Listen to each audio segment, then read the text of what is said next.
the prelude to a broadcasting accident. Mrs. Green Apple and Motoki Omori suddenly lose their voices during a live broadcast on NHK. A thorough explanation of the reasons behind Soranji's popularity, the suffering of the sudden Minamicho, and the moving instrumental performance that was finally delivered by their friends. On the night of August 9, 2025, NHK Hall in Shibuya, Tokyo was filled with special anticipation and quiet excitement. A live broadcast of the annual music festival MUSICGIFT2025 ago for you.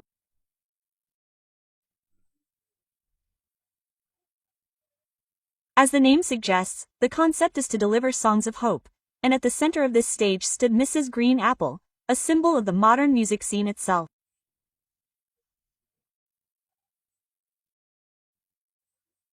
Why does their music capture our hearts so much? It must be because they use their powerful melodies and red-hot words to lift up the emotions that everyone has, such as joy, sadness, hope, and anxiety. The audience gathered at the venue that night, as well as those of us watching on TV, were ready to surrender ourselves to the world of sound that they were about to unleash. The show opened with one of their representative stations, K Sera Sera. Omori Gen's piercing high-pitched voice, set to a cautious rhythm, instantly took control of the atmosphere in the venue.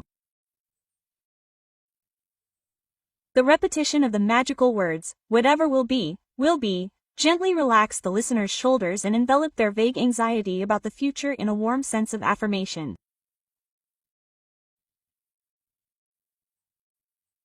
The sight of him playing the guitar passionately was filled with a genuine love of music and a pure urge to share that joy, and his energy went beyond the brown feeling and certainly reached into our living rooms. It was a perfect opening, with the stage, the audience, and the living room enveloped in a positive sense of unity. However, what made the story of this night truly unforgettable was the unexpected moment that occurred after this happy moment.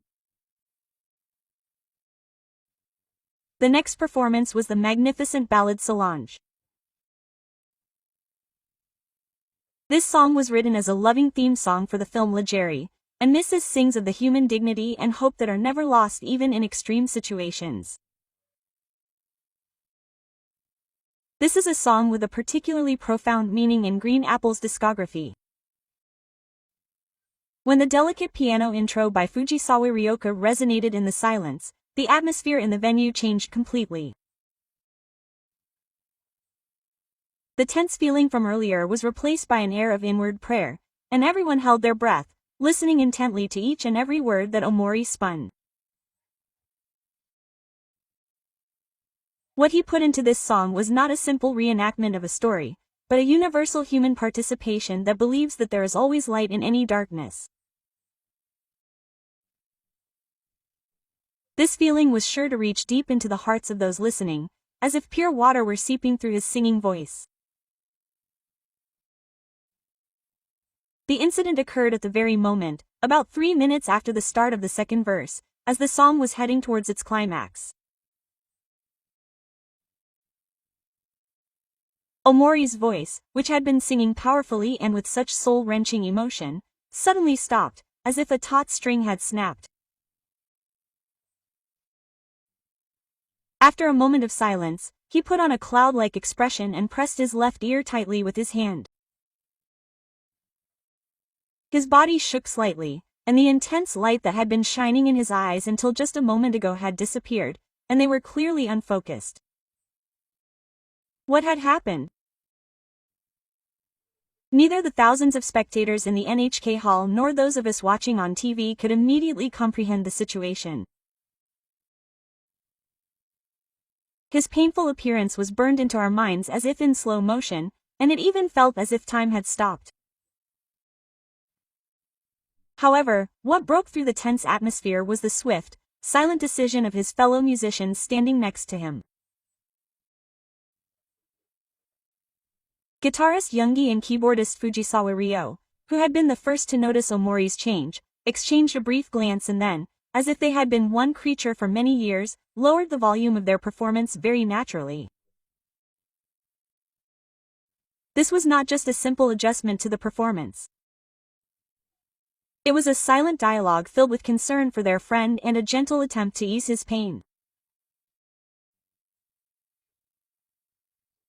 Omori tried to continue singing, using the last of his strength, but his voice was too weak to be picked up by the microphone, so he bowed deeply and apologetically once and sat down gently on the stage. The sight of him hunched over with his left ear pressed against his chest was not that of a glamorous star, but rather that of a human being enduring pain. The show's hosts, Nanomiya and announcer Kana Nakayama, dealt with this unpleasant situation calmly and kindly.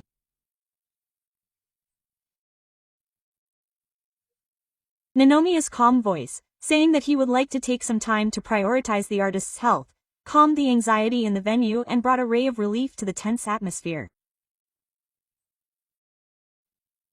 Staff and a medical team quickly rushed in from the wings of the stage and supported Omori while guiding him backstage.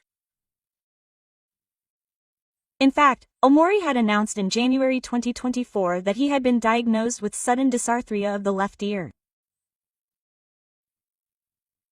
This is a disease that can be triggered by severe stress or fatigue and is a notorious disease for artists, affecting not only hearing but also the sense of balance. The intense proof of the stage. The pressure of the sound of the four large ears coming back from the ear monitors must have been putting a greater strain on his delicate body than we could have imagined. A stage that had lost its heart, the vocals. But Mrs. Greenup's music did not end there. The remaining Kazu and Fujisawa quickly made a decision, with Kazu at the center of their leader. It was to play this instrumental version of Solange to the end for their friend who had lost his singing voice, and for the fans waiting for his return. Kazu's guitar began the melody that was originally supposed to be sung by Omori, as if speaking in kana. Fujisawa's piano gently rapped the melody, giving it a deeper perspective. Solange's battle, which had lost the concrete words of the lyrics, only increased its message, and resonated directly in the hearts of each and every person who heard it. It was no longer just a song about bonds, but an encouragement to their comrades facing difficulties, and a strong statement of the band's determination not to give up hope. While this moving scene was unfolding, countless thoughts were being expressed in real time on the internet, especially on XQ Twitter. Hashtags such as "Are you okay, Makin?" and "Hutaget-L" were once again trending in Japan, and the screen was filled with warm messages from fans. For now, take a break and relax, and the tears won't stop flowing at the bond between the band. The professional response was truly amazing. The words that were uttered were not simply expressions of sympathy or concern. Rather than simply consuming the artists, there was a definite sense of solidarity among mature fans who were there to sympathize with their struggles and overcome them together. The swift and warm response shown by the fans that night must have been a powerful force that supported the hurting artists and their colleagues.